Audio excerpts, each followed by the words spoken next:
Podcasti 6. käik toob teieni autolaen Bigbank efektiga. Bigbank, laenudele spetsialiseerunud pank. Tervist rallisõbrad! Kreeka ralli, mis üle 8 aasta esimest korda sai tagasi kalendrisse, on lõppenud Kalle Roompere võimsa võiduga. Vahe jäi siis lõpuks 42,1 sekundit Ott Tänaku ees ja Sébastien Ogier liigub vääramatult oma 8. MM-tiitli suunas. Tema kaotas siis Tänakule 29,2 sekundit ja Roomperele suisa üle minuti. Kuidas see kõik välja nägi ja mis siis ikkagi noore soolmuse kohta öelda? Peep Pahv on meil liini peal Skype'i ühenduses otse koha pealt pressikeskusest. Tere sulle! Tere! No nii, räägime kõigepealt Otist, et kas see tagantjärele nüüd kõiki neid päevi järgi vaadates oli maksimum, mis Ott sai siit võtta või kuskilt oleks saanud ikkagi näpistada ja Kallele rohkem survet avaldada? No mulle tundub, et sõidu poolest siin midagi rohkem näpistada ei olnud, et Kalle oli lihtsalt sellel rallil ka ülivõimas ja Otil ei olnud ilmselt ka selline auto käes, millega seda noort soomlast näpistada, et läbi ralli rääkis sellest, kuidas autos ei tunne ennast päris mugavalt ja siis ei ole ka ju õiget kiirust, eks ole, kui sa pead üle piiri nagu minema, et sellel ei ole mingit mõtet. Aga kuidas, me oleme sellest mitu päeva järjest rääkinud, et kuidas on ikkagi seletatav, et Kalle, kellel ei ole Kreekast üldse kogemust, 0 kogemust, tuleb ja sellise edumaaga võtab võidu? Eks meie vanameistrist kolleeg Jaan Martinson on rääkinud juba paar aastat, et tegemist on tulevase maailmameistriga ja seda on rääkinud ka mitmed rallimaailma spetsialistid ja eks kõik märgid seda näitavad, et see nii kipub minema, et siin rallil vaadata tema sõitu oli ikkagi tõeline nauding. See, kuidas ta selle punktikatse ära võttis, see oli lihtsalt super. Lihtsalt ta ongi niisugune talent ja ta sai auto, ta ise põgusalt sain rääkida ka Miksoonis, oli hetk aega seal, et ta ise rõhutas seda, et ta sai auto väga hästi testidel, väga hästi seadesse ja see auto töötas täpselt ideaali järgi, nii nagu ta soovis. Et see andis talle palju enesekindlust ja võimaldas seda sükst sõitu teha. No nende märgade olude tõttu oli pehme rehv see, mis kõige paremini töötas, aga räägiti ka All Live ülekandes, et Kalle suutis ka kõvadest rehvidest välja võtta selle, mida teised ei suutnud. Nojah, seal oligi ju ka eile ju, kui Kalle sõitis, tal oli 2 kõva ja 2 pehmet all ja teised sõitsid ainult pehmetega, siis ta oli ikkagi sisuliselt kõige kiirem. Et see versioon selle autoseadistusega töötas niimoodi, et ega see midagi muud tarka pole ütelda. Mis aga veel Ott Tänakut puudutab, siis eks see punktikatse läks üldse õnnega pooleks, et nad mingi tulemuse kirja said, et nagu Martin Järveagi peale ralli lõppu rääkis, et kui nad see mõned sekundid enne starti veel igast luppe näppisid, et see auto üldse käima läheks, siis on väga raske kohe seal mingit õiget sõidurütmi leida, et selle pealt, et hea, et auto käima läks ja et nad sellega lõppeni said. Ja natuke vist oli õnne ka, et vihm järgi jäi, sest hommikul ei töötanud Otil kojamehed, aga et nähtavusega oleks päris kevasti läinud. On üldse ebanormaalselt palju ikkagi mingit probleeme kogu aeg, et üks ja teine asi annab järgi, et eks see mängib ka rolli, et tiimi ja fookus on ikkagi paljuski läinud juba selle uue hooaja auto ehitamisele ja ega see on selge, et Hyundai'l ju tegelikult ei ole sellest hooajast enam sisuliselt mitte midagi tahta, et nad individuaalset tiitlit ei saa, meeskondliku tiitli võitluses nad ka sisuliselt ei ole, see vahe on ikkagi väga suur Toyotaga ja võib-olla ongi mõistlikum tegelikult panna kogu ressurss uue hooaja auto arendamise peale, et nagu ka Martin Järveoja siin ütles, kui ma taga rääkisin just mõni hetk tagasi, siis et see hooaja lõpp tuleb igast testide asjade mõttes nagu eriti tihe, et võib-olla nii palju polegi pidanud autoga sõitma, kui nüüd selle aasta lõpus seda teha tuleb. Said sa midagi teada ka uue Hyundai kohta? Rääkis midagi Adamo?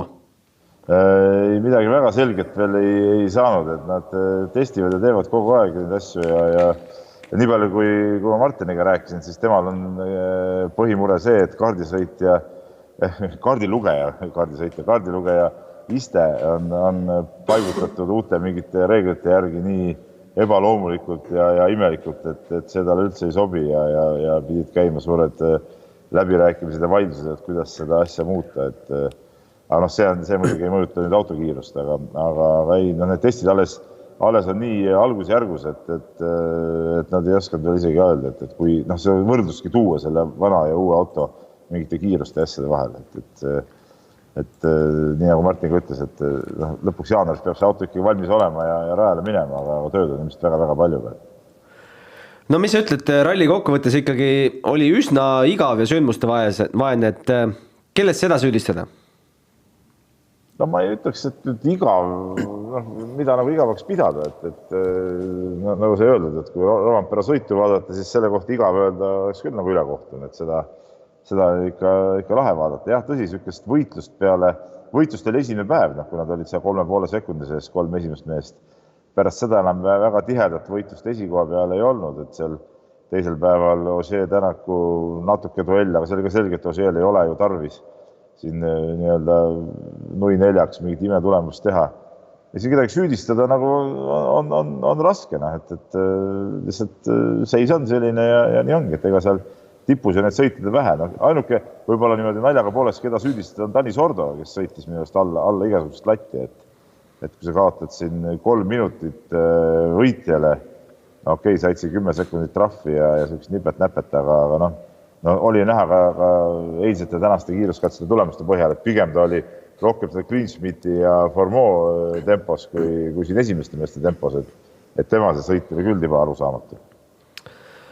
Mida on kuulda Soome ralli kohta, et soomlased on oma koroona piirangutega on nagu nad on, et väga imelikult käituvad vahel, et lasevad nad üldse kedagi riiki ja saab Soome ralli oktoobris toimuma? Ei, praegult on küll, olid kõik selle suunaga, et Soome ralli tuleb ja kõik räägivad sellest ka, et Rovampere võiks ju Soome rallis ka siis olla esikoha pretendent number 1, aga nagu ta ise ütles siin intervjuatsioonis ka, et tema jaoks on see esimene kord WRC autoga Soome rallit sõita, et Soome ralli on küll vägev ja sobib talle väga hästi, aga WRC autoga seda sõita on hoopis midagi muud kui seal mingi R5 masinaga. Eelmine aasta teadupärast jäi ju see Soome ralli ära, eks ole, et siis Rovampere ei saanud seda sõita. Et eks tuleb tema jaoks ka omamoodi uus katsumus jälle, aga vaadates seda hooaja teise poole sükest käekirja, siis mina võin küll ütelda, et Rovampere on üks soosikuid number 1. Aga selge, Peep, sinuga. Anna siis näppudele valu, tee oma lehelugu valmis ja kima koju. Jaa, teeme nii. Meie jätkame stuudiost. Roland Poom, hea meel sind ka füüsiliselt siin lõpuks tervitada. Jaa, jällegi peab ütlema, et on tore olla tagasi stuudios. Et Skype'i vahendusel võib-olla veidi keerulisem see asja teha ka. Ei, saime väga kenasti hakkama, võib teine korki proovida. Aga mis me siis alustame tänasest päevast ikkagi, et kuni punkti katseni selline traditsiooniline tiksumine ikkagi? Jaa, täitsa nõus, et see pühapäev kipub olema selline, nagu ta on, et meil oli selline mingid võitlusmomendid oli, mida oleks võinud põnevalt jälgida, aga kahjuks need ka enne kui katse põhimõtteliselt alati jõudis täna, siis Formeau'l tekkisid probleemid ja see võitlus kadus ära, et see oli küll tegelikult võitlus, mida ma ootasin. Eelkõige selle poole pealt, et kas Greensmith suudab võidu sõitma hakata, kui vaja sõita. Aga kahjuks seda ei olnud ja mis meil seal veel oli? Lõpuks muidugi Evansi kiirus oli positiivne, et ta suutis 6. koha ära võtta. Aga muidu jah, selline pigem jah, kuidas öelda, selline igavapoolsem, et see katsete hulk oli ka selline, nagu ta oli, et 3 katset pühapäeval, jah, võib-olla on olnud paremaid lahendusi, aga selline see ralli oli, et tore igal juhul näha üle pika jälle Akropolise rallit vähemalt kalendris. No mulle sümpatiseeris 13. katsel Kalle Rovampere käitumine, et kui ka kellelgi tekkis mõte, et Ott võiks selle 30 sekundit siin 70 kilomeetriga kas või vähemalt natuke lähemale tulla ja survet avaldada punktikatsel, loota seal Kalle mingile eksimule, siis no selle lootuse kustutas Kalle küll kohe esimese katsega, et 14,1 sekundit, mis on 23 kilomeetrit, vajutas ikka alguses peale ja tegi ikka kõik selleks, et ei tekiks kellelgi mingit kahtluse poega enam. Ja seda oli tore näha, et tegelikult pühapäeval me ei näe isegi enam, no olgem ausad, Roompere see vahe oli ikkagi juba päris korralik, et ei oleks seal olnud isegi vaja midagi pushida ja võib-olla ka see tänane esimene katse, ta võib-olla suruski juba liiga palju, et pärast oli näha, et see ei olnud enam vajalik teisel katse tulemuste põhjalt näiteks, et sai võib-olla veidi turvalisemalt edasi tuldud peale esimest. Aga kindlasti ta püüdis ikkagi seda vahet säilitada ja kui ta nägi, et see aeg oli nii palju parem, siis sealt väga midagi polnud enam edasi teha. Küll aga veidi kurb on vaadata seda, et WRC siis tasemel sõidus me näeme põhimõtteliselt pool sekundit kilomeetrile sellist vahet, et üks on teistest üle, et see on selline võib-olla kurb moment, lihtsalt ma mõtlen spordi poole pealt fännidel jälgimiseks, aga jah, sellised need pühapäevad meil on, ega midagi teha ei ole. Kas Kalle peab seda eduseisu kindlustamist natukene veel õppima, et punktikatsel läks ka ikka täie panga peale? Jah, ma ei oska öelda, eks selles mõttes noor uljas on ju.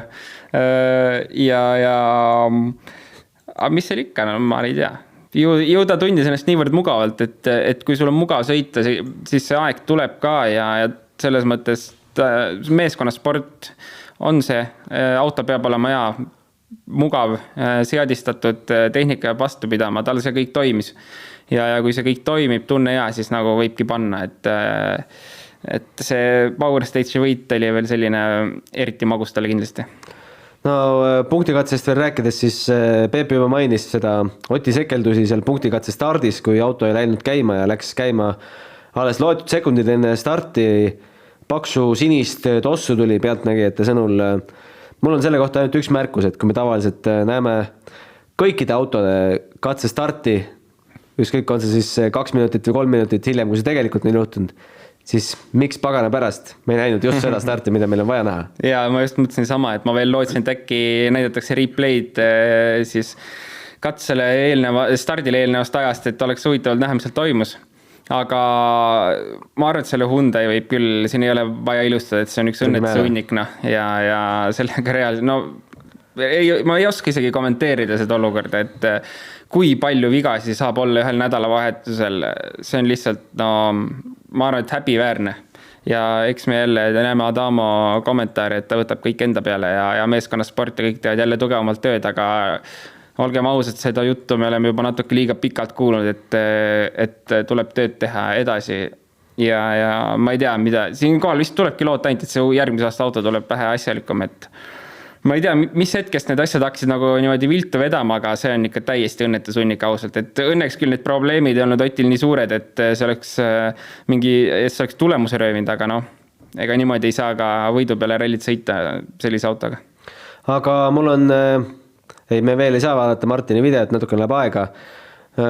Oled sa nõus, et kogu rallile ikkagi pani Pitseri, mina ühte süüdlast näen, see on ralli korraldajate otsus sõita esimene päev ilma hoolduspausita?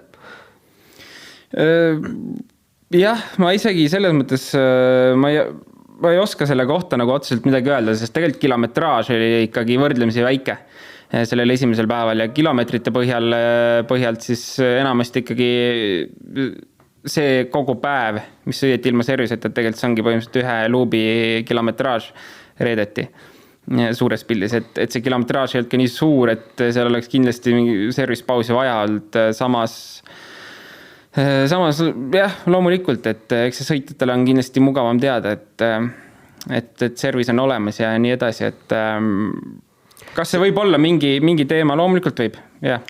No see oleks vast päästnud Neville'i rallit, kes siis rehvivahetustsoonis avastas endal roolivõimu rikke, kuigi oleks peale 3. katset olnud servis, siis oleks avastatud servisis.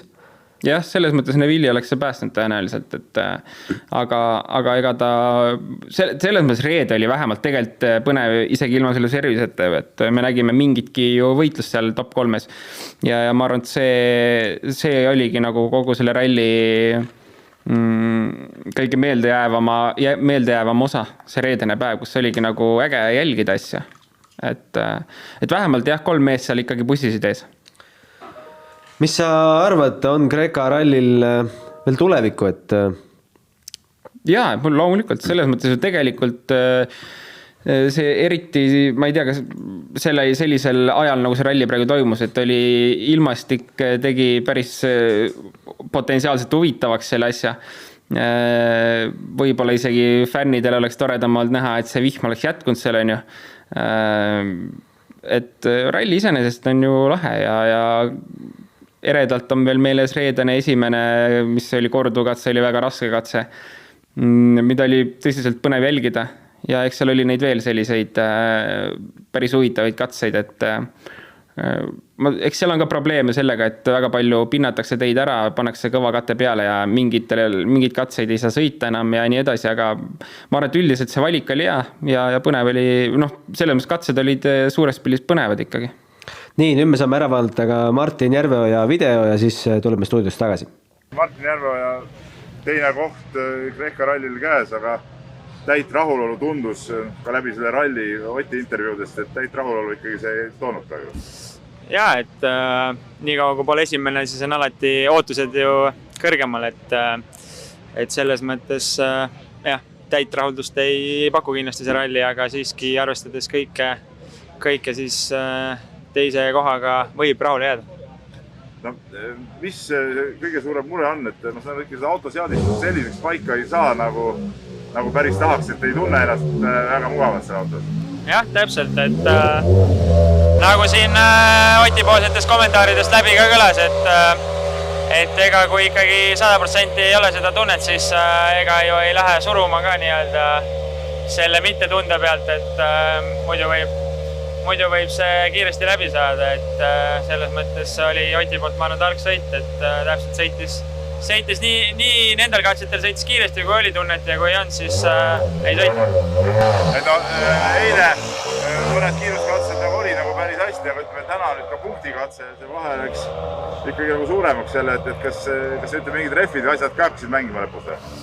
Jah, et tundub, et Toyotale see katse sobis ka, aga meil seal oli katsestardis olid ka mingid tehnilised probleemid jälle, et selles mõttes katsele startides kuidagi ütleme niimoodi, et kui veel mõned sekundid enne starti seal näpid mingid nuppe, siis seda rütmi kohe alguses võib-olla ei saanud ja see võib-olla kandus kuni finišini välja. Aga auto hakkas siis normaalselt tööle, ma tean, et seal oli mingit suitsu ka välja anda alguses? Jaa, et ta lihtsalt ei tahtnud käima minna. No, nüüd on jäänud veel 2 või ilmselt ikkagi 3 etappi, et siin oli jutt, et see Monza ralli tuleb ka juurde. Punktiseisu vist vaadata pole mõtet, tuleb võtta igat rallit eraldi ja omati võistlusena lihtsalt. No jah, et selles mõttes nii on jah, et ega eks me oleme alati läinud igale rallile andma endast maksimumi ja selles mõttes ega mingit plaani muutus selle koha pealt ei ole. Soome ralli on tulemas, mis tegelikult ju Oti varasemaid sõite ja sinu varasemaid sõite vaadates on hästi sobinud, et kas nüüd seda autot nendest kiireteks teedeks on võimalik heaks saada. Tegelikult Rally Estonia ka Oti arvas, et võib-olla et on nagu okei. Ja, et Rally Estonia näitas, et iseenesest selle autoga sai kiiresti sõita küll, et okei, teed ja pinnas on erinevad, et selles mõttes on ikkagi mingid küsimärgid on nõus. Kui palju see segab ka nendeks selle hooaja lõpurallideks valmistumist, et samal ajal käib ju töö ka uue hooaja auto kallal ja fookus on ilmselt paljuski ka seal, et kuna siin suurt kala püüda ei ole? Jah, et siin oleme tegelenud tõesti uue auto valmistusega ka, ettevalmistusega järgmiseks hooajaks, aga hooaja lõpp, ma arvan, tuleb eriti tihe, et siis seal tuleb palju veel testipäevi.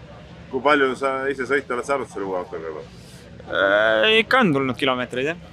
No, oskad sa mingi natuke võrdluse öelda, ütleme, kui palju ta autos istudes ka sarnaneb, ma mõtlen sõidu poolest ja häste poolest praeguse ralli autoga?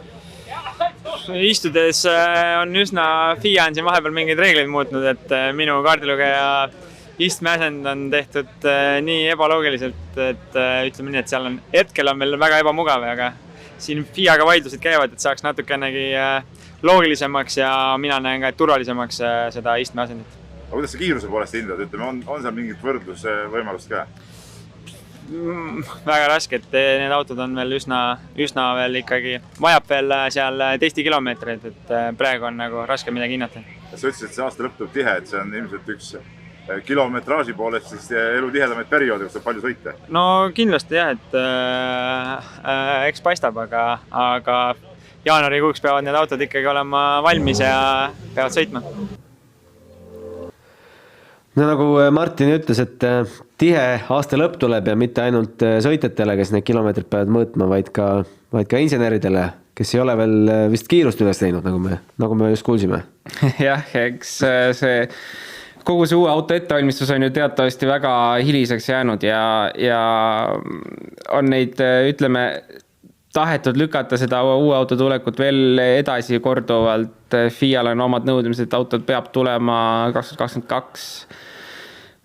Eks seal ei ole mega palju tööd ja need autod kindlasti ei ole täna veel valmis. Nagu Martin ütles ka, et võib-olla nii palju kui vähemalt testivideotest näeme ja kes kõige varem on alustanud selle uue auto ehitusega ja testimisega on M-Sport. See on ka kindlasti nende eesmärk jälle olla üks tugevamaid uue autoga.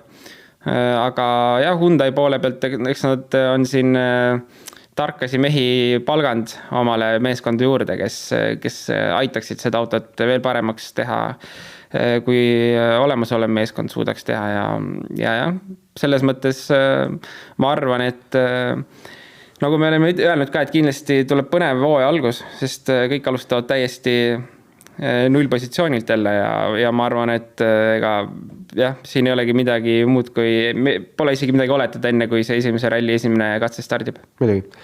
Kreeka rallist veel rääkides, siis Martin seda küll intervjuus ei maininud, aga Ott oma katselõpu intervjuudes küll täna mitu korda tänas oma ilmamehi, kes Hyundai'le tegid ju täiesti perfektse valiku hommikuks, kõik läksid 5 pehme rehviga välja. Ogier ütles, et nemad ei osanud vihma oodata. Kuidas on võimalik, et 8-kordsel, tinglikult juba 8-kordsel maailmameestril sellist infot ei ole? Jah, taseme vahe, et Eesti ilmamehed teevad head teed.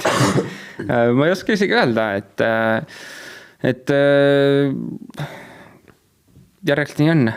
Selles mõttes, et Otil on väga palju rallisi tegelikult ju selles mõttes hästi läinud tänu just heale ilmaennustusele ja õigetele rehvi valikutele. Samamoodi siin, nagu ta ütles, kas äkki mingis katse lõpus, et kui poleks olnud sellist head tagasisidet ilmaennustuselt, siis kindlasti nad ei oleks ka suutnud Toyotadega nii võrdselt sõita. Aga kas ei ole nii, et iga katse eel läheb vederkirju välja, passib kas või ühe nurga peal? Vaat see on, ma arvan, igas meeskonnas erinev ja kui palju neid mehi ja abilisi sellel ilmamehel siis on. Et ma arvan, et ka Hyundai'l ja ka kõigil teistel on see, et samamoodi Otil on oma ilmamees, aga ilmamehel on ka siis nii-öelda abilised, et kui ta saadab kellegi, tal on vaja minna infot saada siis pinnasest, kuskilt pilvedest, mida iganes, et siis need abilised lähevad välja ja uurivad selle info järgi annavad teada, et siis see ilmamees saaks teha paremat ennustust.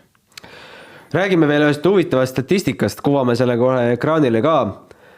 Rallifänn, kes Twitteris on Gary Boyd, Kiwi WRC fänn, austraallane, tundub siis nime järgi, on teinud sellise statistika tänavusest aastast, pannud kokku uute ja siis kalendrisse naasnud rallide punktid ja selle järgi, me teadsime, et Ott on uutel rallidel hea ja see loomulikult kinnitab seda, et nagu me näeme, Arcticust tuli võit, Safarist tuli 3. koht ja Kreekast veel 2. koht ja midagi pole öelda. Ott kuidagi suudab uued rallid enda jaoks nii selgeks teha, et tal on see infopakett nii täiuslik. Jaa, loomulikult. Ja seal on alati, kui on uued rallid, on hästi oluline ka legend, et saada see legend väga täpselt paika. Et kui on juba korduvad rallid palju sõidetud, siis alati võetakse siis eelmise aasta legend põhjaks. Et see ka tähendab väga head ja konkreetset legendisüsteemi, et see kõik klapiks täpselt, et kogu rallisõitu hakkab heast legendist, nii et järelikult ta suudab siis teha midagi paremini kui mõni teine mees seal, aga pigem oli seal üllatav, Rovanpera oli ka vist päris 3. Just, et pigem on see üllatav jälle, et no mees... tal Horvaatiast tuli 0, nii et see vajutab suure pitseri talle. Vajutab küll jaa, aga see oli selline rumal viga ka, mis seal juhtus, et me sealt tegelikult täit pilti ette ei saanud. Aga jah, Rovanpera on selles listis pigem üllatav, Ott ja Sebastian selline loogiline äkki, Neville pigem selline mis me ütleme, mis punktid tal on seal, 18 ja 28 või? Jah. Et iseenesest ka väga head punktid ju. Vot nii on. Tanis Ordot mainis Peep, et nüüd võib selle statistikast ära võtta, et Tanis Ordo oli tema jaoks suur pettumus. Oled sa nõus Peebuga? Jaa, nõus kindlasti, et ma arvan, et see kõik positsioon, kus ta tuli, kõik asjad oli nagu ideaalne seal hästi sõita, pluss kogemust tal on sealt rallilt palju ja nii edasi, et aga võib-olla ka see, ütleme, motivatsioon, ma arvan lihtsalt, et mingi motivatsioon võib-olla on langemas selles mõttes, et tõenäoliselt tal järgmine aasta kohta ei ole enam ja nii edasi, et arvad, viskab sussid varna või? Noh, selles mõttes mees on sõitnud ka, ma arvan, ja ma ei näe üldse, et see oleks halb anda siis koht mõnele noorele sõitjale edasi, et ta on oma karjääri jooksul sõita saanud küll palju ja erinevate autodega ja nii edasi, et kindlad punktid meeskonnale vähemalt, aga ta jah, selles mõttes nõus, et eks ta pigem kiiruse poolest pettumus oli. Äkki tuleb 57-aastaselt tagasi nagu Mr. Serdridis? Ma arvan, et rallisõitlus on selline haigus, et keegi ei viska kunagi oma suisse minema, et alati tullakse tagasi. Mis sa arvad, see kino, mis Serdridis ikkagi seal tegi, et jäädes alla sisuliselt kõikidele WRC2 autodele ka, et on seda WRC sarja vaja?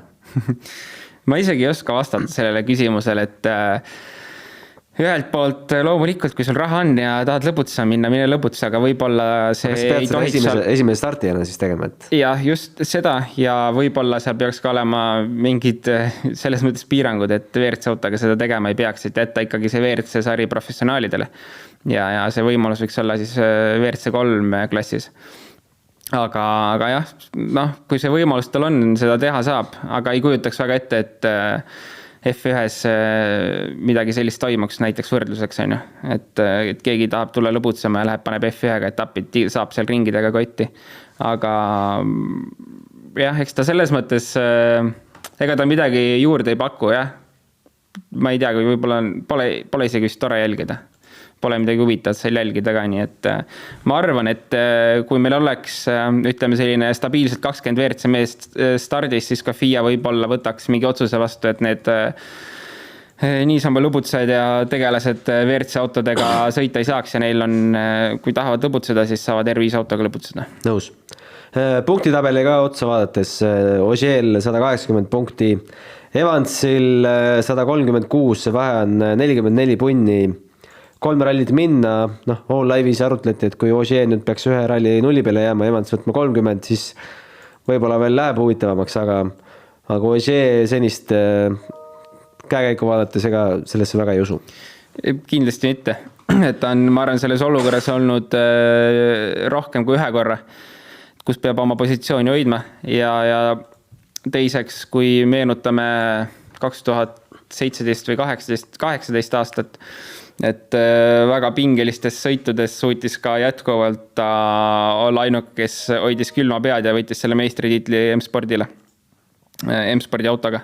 Et kui ta peaks selle ära käperdama, siis see oleks väga suur pettumus ja seda absoluutselt ei oota, nii et ma arvan küll, et need rallid, mis jäävad, ta ikkagi kindlasti lõpetab need vahet ei ole mis tulemusega, et ta hakkab seda asja vormistama, sest täna juba minust kommentaaridest nagu oli näha, et tänase rallipäevaga, et seal polnud enam nagu midagi teha, et lihtsalt ära kulgeda ja võtta head punktid jälle.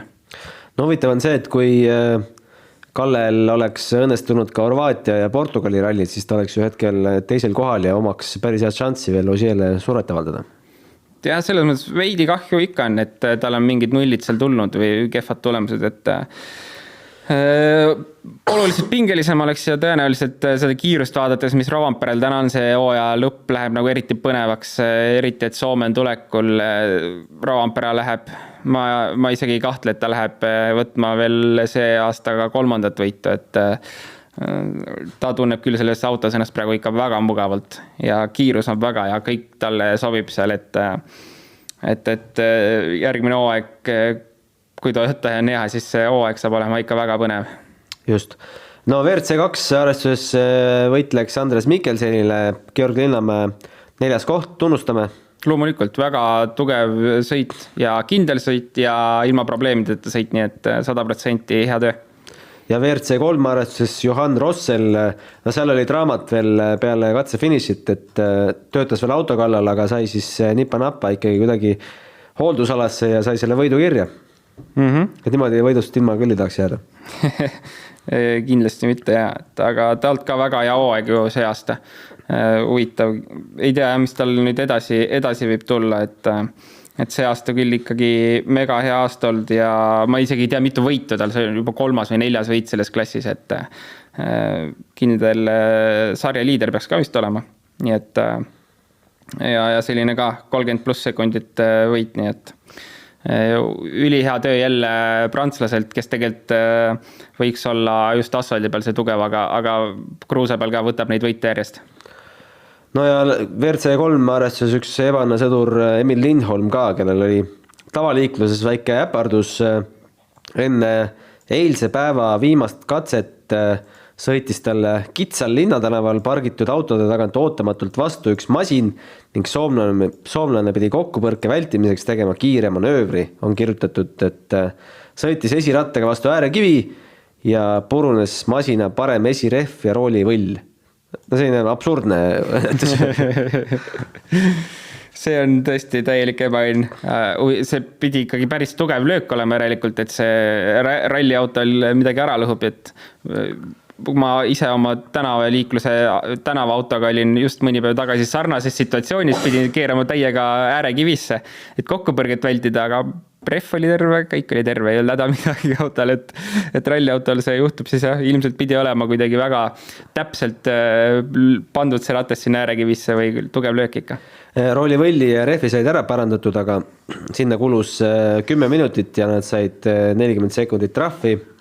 Vaatame, kus see 40 sekundit neid päästnud oleks. 1.40. Eks see oleks mingisuguse võitluse võib-olla jätnud see lõpuks, aga no Chris Ingram ka tegelikult on väga tugev see aasta olnud, et küll ta oleks suutnud need, ma arvan, säilitada oma positsiooni ikkagi.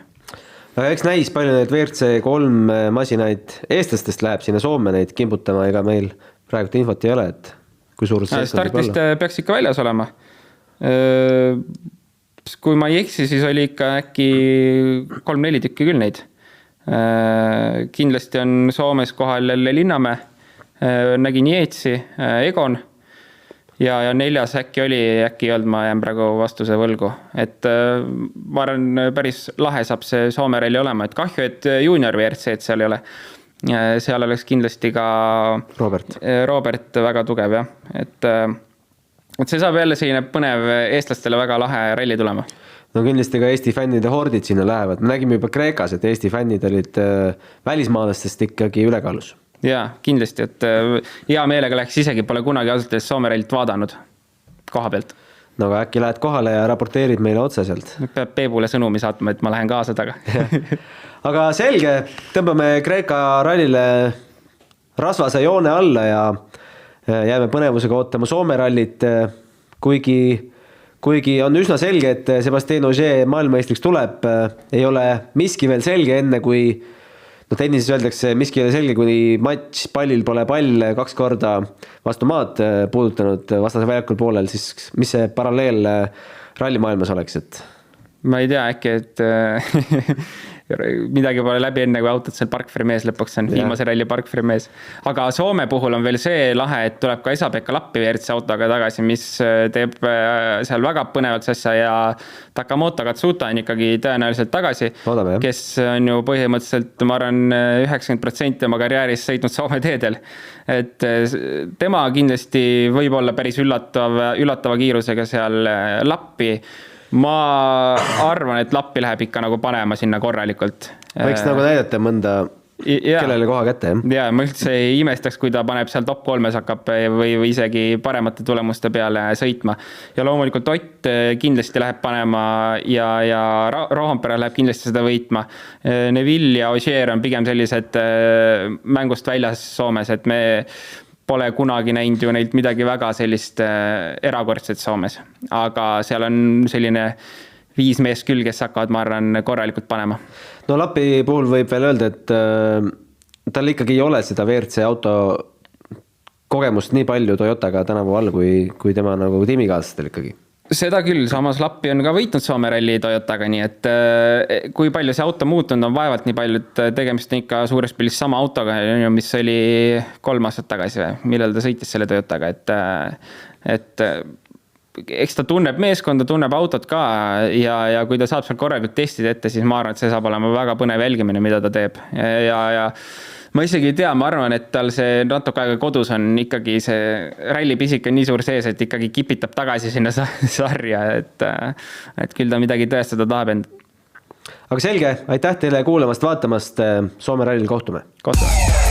Podcasti 6. käik tõi teieni Autoline Bigbank efektiga. Bigbank, laenudele spetsialiseerunud pank.